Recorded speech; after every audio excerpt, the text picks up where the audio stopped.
Hello, I'm Mary V. Today, let's talk about making a soloistic sound with articulation.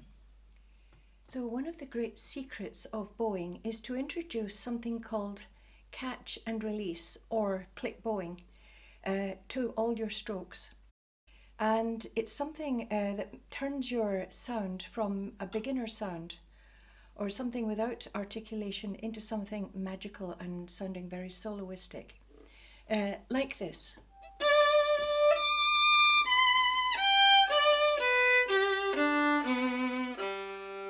It can be very soft, or it can be a harder, more noticeable sound like this. Or it can be softer. So it's done with the first finger, and you press this stick down like this. Use your first finger to press the stick down. And then you release it with a nice fast stroke. So you can hear that little click at the beginning of the stroke. Now obviously, if you move before you finish the pressing down, then you'll get a sound like this. Okay, because that's what happens when you press the stick down. So that's where the release comes. You click, you catch the string, and you release it. So that's something you have to get used to. So let's have a look at the first finger. It's really very, very important for you. So if you're holding your bow very high up, only using your fingertips, like that, you're actually missing out on the power and function of the first finger. So you need to sort of work your hand down until the inside of the first finger is really touching the grip of the bow. That's the grip there. That wrapping there is called the grip. So put your thumb there and work your fingers down until your hand and your fingers are curled around the bow like that, with the fourth finger on top. If you find that difficult to do, then just lay your first finger down and try to arrange your other fingers to suit your first finger. But always make sure that the fourth finger is on top, because that's really how we lift the bow. Take your fourth finger off and you can't really have much control there.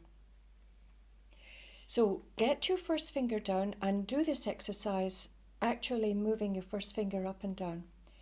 Straighten it, curl it round, start to get that whole finger working.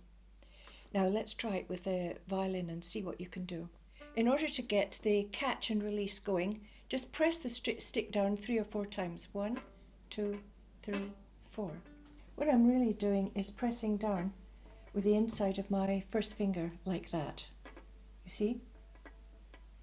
And it causes the stick to touch the hair. So now try doing a stroke and do 1, 2, 3, 4. So what you need to do is get used to releasing the stick and making a nice stroke.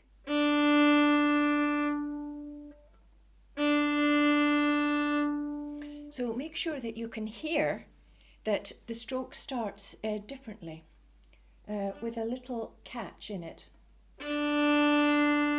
like that, rather than this.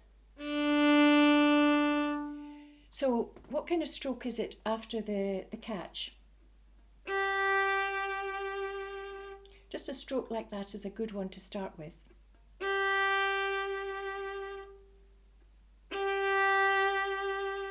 Get used to hearing the catch. Work it with your vibrato as well, and you'll hear a much more beautiful sound coming out, rather than this. So then it's time to start learning how to do it with an up bow. So the same thing, 1, 2, 3, 4. 1, 2, 3, 4. So remember that the catch has to be motionless and the release is the start of the stroke, and you will find it releases a great deal of energy into the stroke.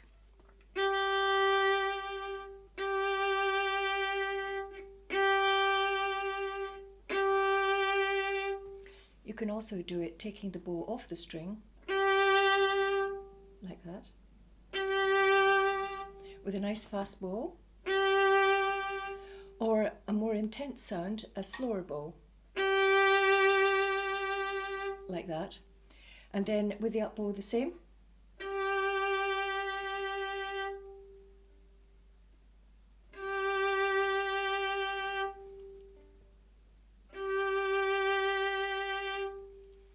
Then it's time to start joining it up. So just do simple scales, D major,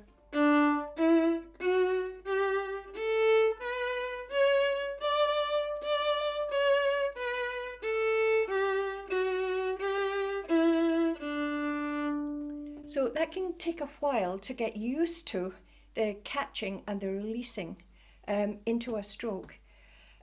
So keep practicing that nice and slowly. Keep your first finger really connected to the bow. There's a few other things that you can do, which is a very strong note off the string like this.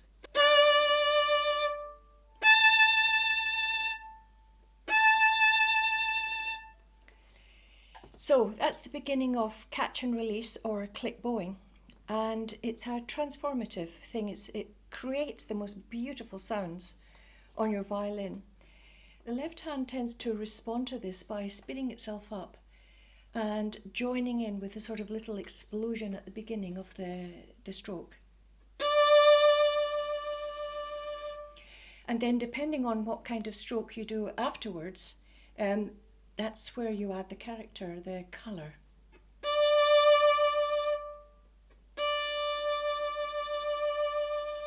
Or you can vary your vibrato. You can play it with any kind of music, adding your little catch and release in.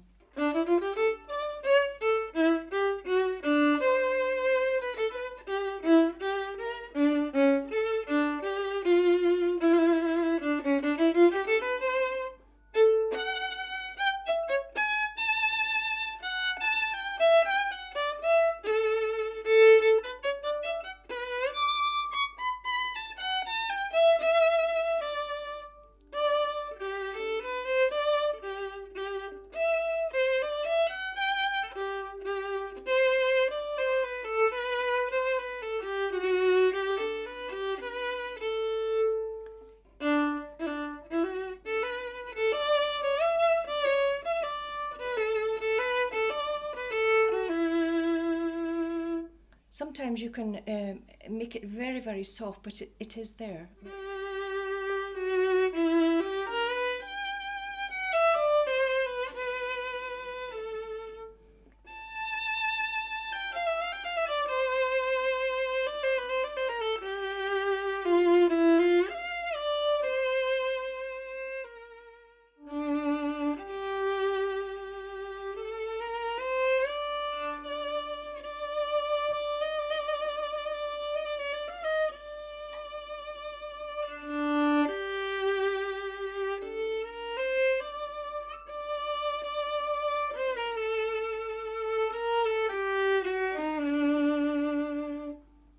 So from simply learning how to manipulate the stick of the bow, and then how to release a beautiful energy into the stroke, it creates a sort of speed, lightness, and a colour into your playing and a feeling in your bowing arm that is a real step up to sophistication.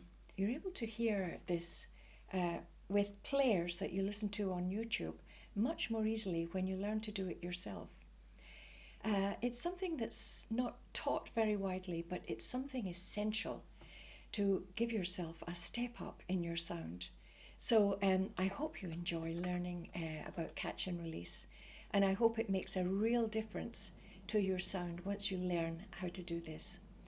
So I'll say bye-bye for now. Bye.